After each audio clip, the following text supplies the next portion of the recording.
দেশের মোট বৈদেশিক মুদ্রার রিজার্ভ আরও বেড়ে এখন 34,376.53 মিলিয়ন বা 34.37 বিলিয়ন ডলারে দাঁড়িয়েছে বলে জানিয়েছে কেন্দ্রীয় ব্যাংক। বুধবার বাংলাদেশ ব্যাংকের নির্বাহী পরিচালক ও মুখপাত্র আরিফ হোসেন খান এই তথ্য জানিয়েছেন।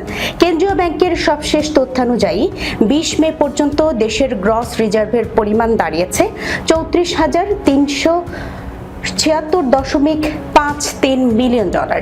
আর আন্তর্জাতিক মুদ্রা তহবিলের হিসাব পদ্ধতি BPM6 অনুযায়ী রিজার্ভ দাঁড়িয়েছে 29,719.44 মিলিয়ন মার্কিন ডলারে।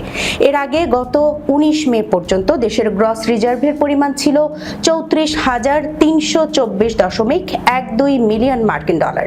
আর BPM6 পদ্ধতিতে রিজার্ভ ছিল 29,665.46 মিলিয়ন ডলার। উল্লেখ্য, নিট রিজার্ভ গণনা করা হয় IMF এর BPM6 পরিমাপ অনুসারে। মোট রিজার্ভ থেকে স্বল্পমেয়াদী দায় বিয়োগ করলে নিট বা প্রকৃত রিজার্ভের পরিমাণ পাওয়া যায়।